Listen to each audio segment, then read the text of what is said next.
Hey, Don, good to see you, and welcome everybody to another Gap Chat. This is Reverend James McKenzie, interim minister at First Congregational Church in Port Washington, Wisconsin, here along with my favorite sidekick, Reverend Don Niederfrank, and we've got some important things to talk about. But first, you're looking good, and I see you've got your coffee. I fixed myself an afternoon cup of coffee. I have to show you something. Let me join you. Oh, there we go. There we go. I have to show you what I did.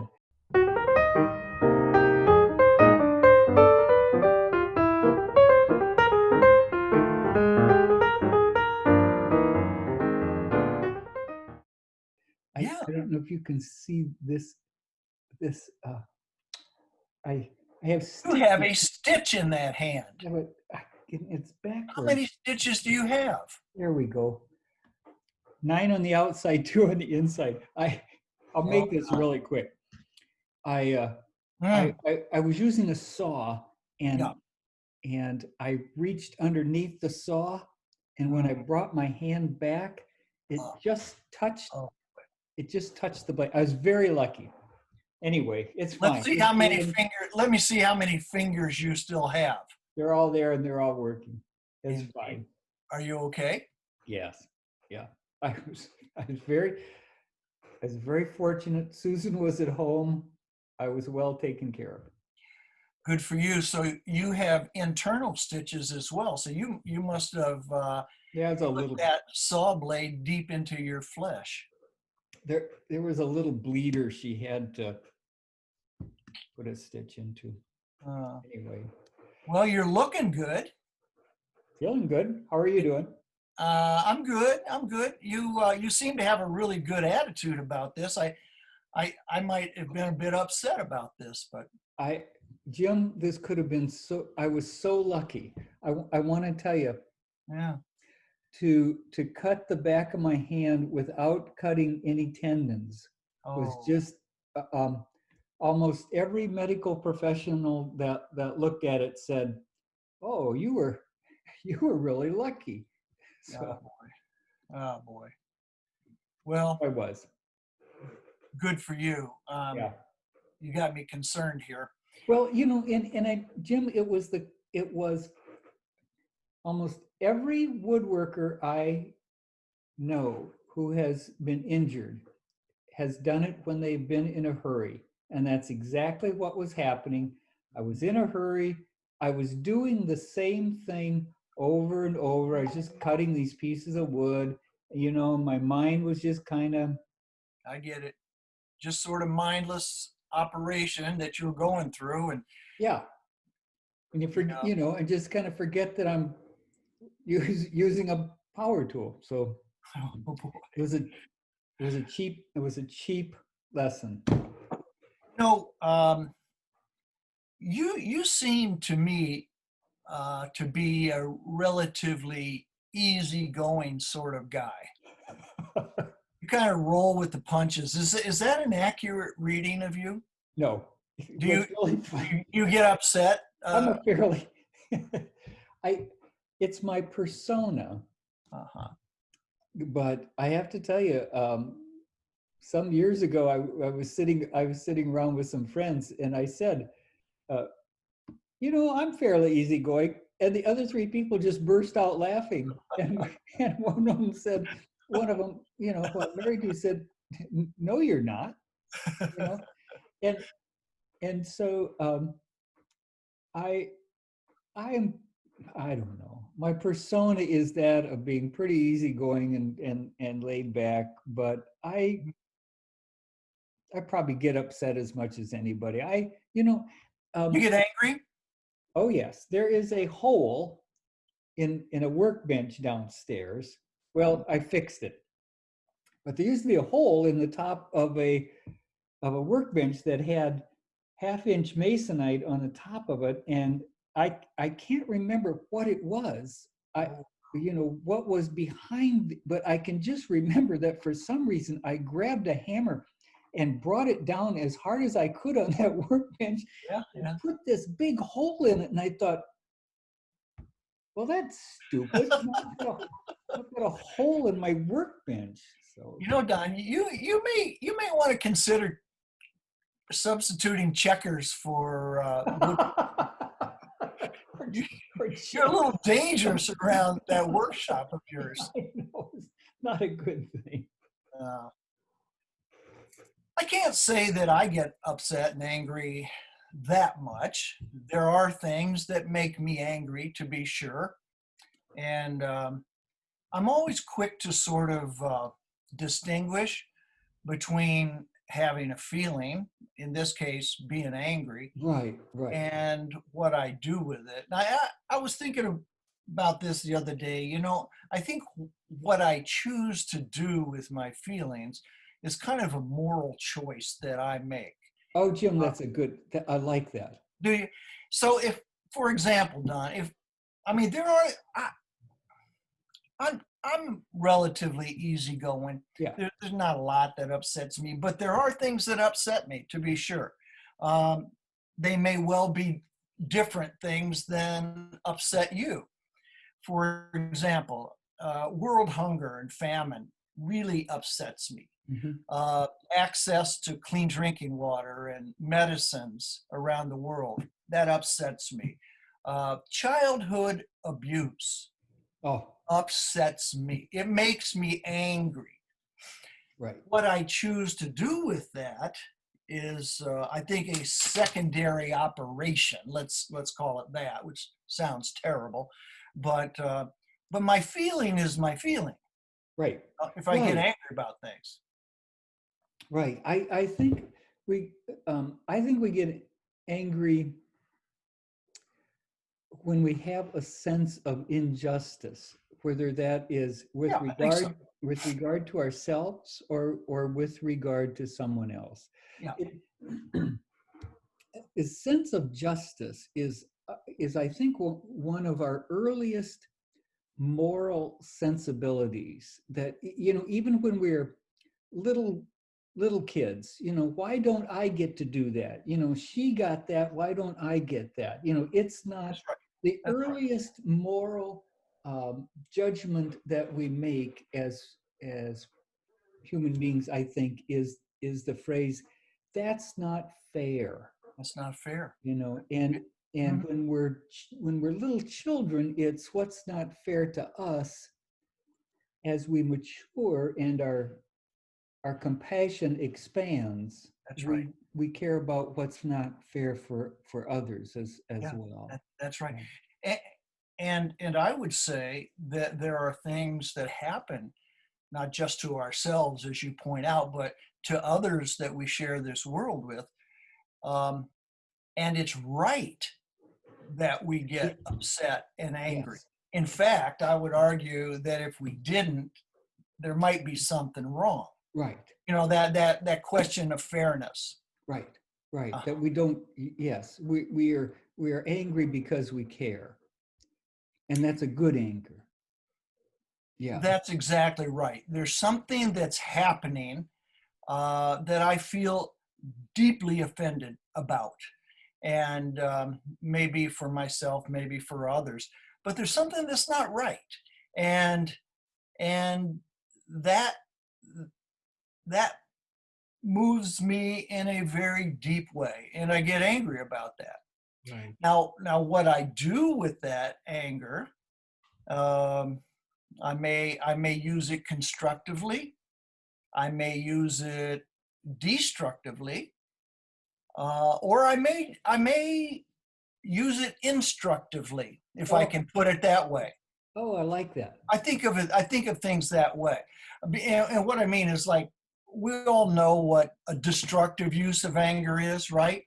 Sure. Somebody gets upset and they lash out at their spouse, or they kick the dog, or they break things. Right. That's a destructive use of our anger, as opposed to a constructive way, which maybe moves me to circulate a petition. Maybe it causes me to march in City Hall, or maybe it causes me to write a check. Those Right. are constructive ways. No. But the instructive ways are things that may tell me about which direction is best for me to go, Right. and it may tell me something about me. Like I said earlier, Don, what upsets and angers me might not rock your boat, and what really angers you, maybe I just can't see it, because we all have sensitivities and feelings that are going to be ignited based on who we are and the things that are important to us. But the more we can learn about that, then the more we can kind of sort out what is the best way to invest our anger Right. And so I that it's used constructively as opposed to destructively. and I think our anger can sometimes we are angry when something or someone has frightened us. I think this is I want to Okay. say that this is especially let me ask this. I think this may be a more gender uh, specific issue. Okay. And this is why I don't think we men have as much permission to be frightened Mhm. as women, so that when something frightens us, our response is to be mad, not to go with the feeling of fear, Mm-mm. Mm-mm. unless it's We'll you go know with maybe aggression. yes, We will lash out. We will externalize that feeling instead of absorbing it, owning it, feeling it for ourselves. examining it, Women, letting women, women, I think generally are better with this than we right, are. right. I think we don't now. I'm of a certain generation that you go back in the 70s when we were encouraged to get in touch with our feelings, but before that, we just didn't have permission to be either. We had permission to be angry, but not to be frightened or not to be sad. And so that's what we were good at. We were good at getting mad. We were good at being aggressive, and so on. There are times when my anger needs to instruct me Mhm. that there's something else going on Yeah. that I really don't have a reason to be, that really there's something else going on besides this anger that's, underneath this anger, and to look at that. And if Well, if personally. we don't own that, and as you say, if we don't allow ourselves to feel that anger, we're not going to be in the best position of knowing how to respond with that. Right. And there And have been, so we will just lash out without yes, maybe having a direction for that.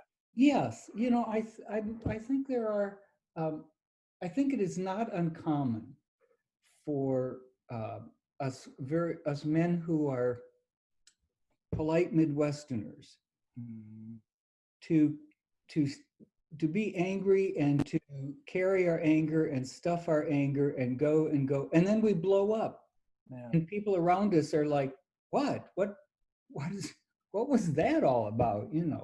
um, Or we blow up, blow out, or we implode and right, start drinking and drugging and right. depressed and all this. And all those things that just go along with stress, all those unhappy, unhealthy things that just happen to us. Yeah. It's interesting during this time of the gap and this time of pandemic that when our I'm finding, because in general my anxiety is higher than it normally is, Yeah. easygoing as I may have seemed, that I also find myself a little quicker to be angry, a little uh, my fuse, just a little shorter than it usually is. I know. And I need to be careful because because I'm not angry because necessarily of what happened. I'm angry because I'm really anxious or I'm really frightened, and I need to deal with that. But Because there's a big difference yeah, between those feelings. yeah, Yeah. absolutely. Yeah. Yeah.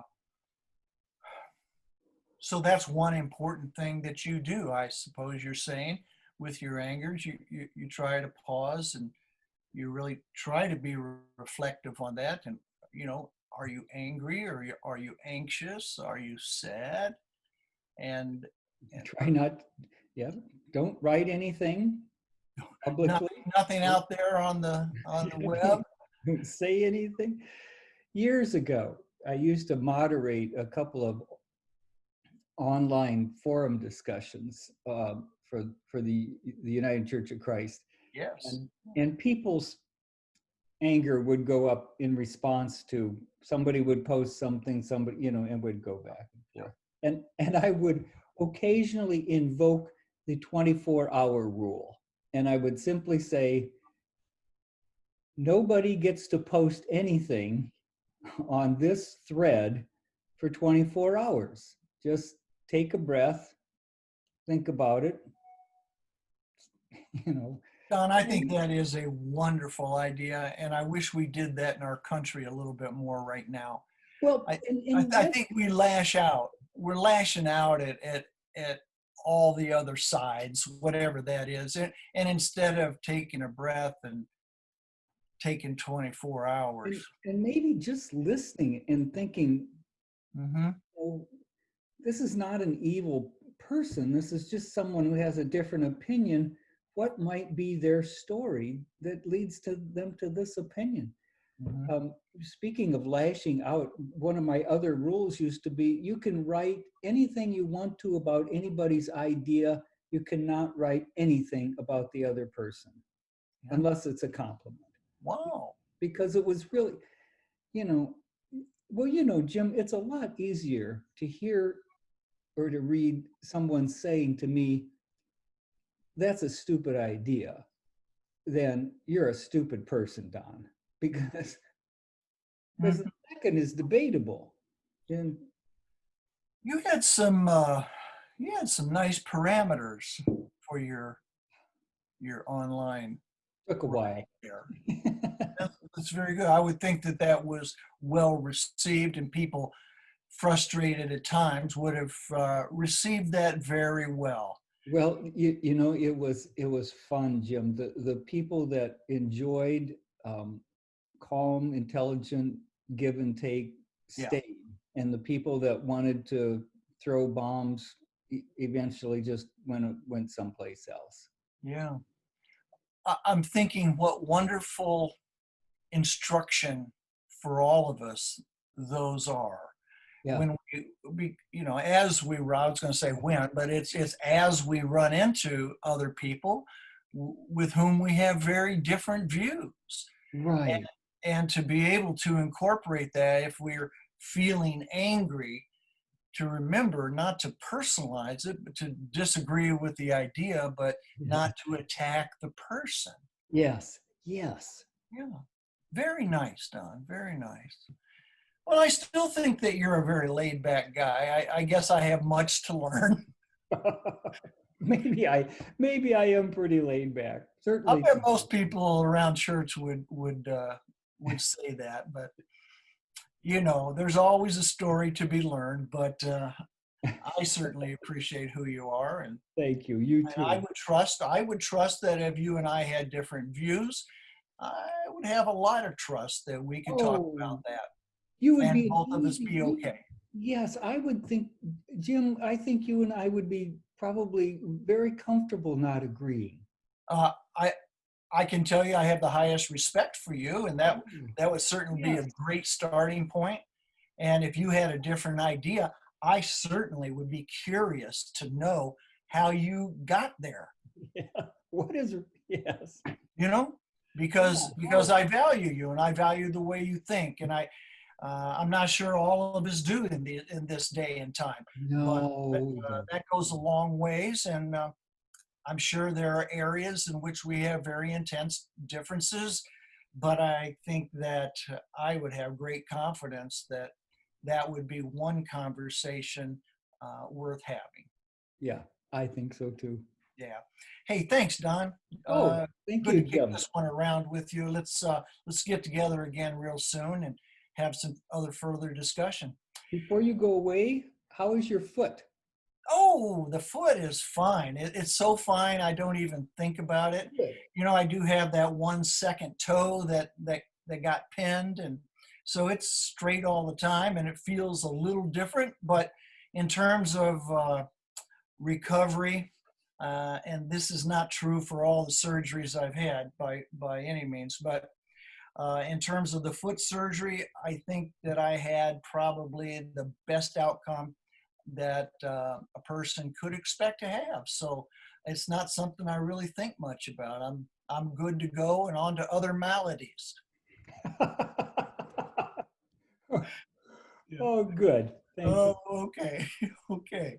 Well, you take care of that hand of yours I and will. think about checkers, um, and please take care of those stitches, Don, and heal well. Okay. I will, Jim. Good All to right. talk to you. This is Don Niederfrank and Jim McKenzie saying thanks for joining us for this Gap Chat. Stay well, stay safe, and stay faithful because we will see you soon right here in the Gap.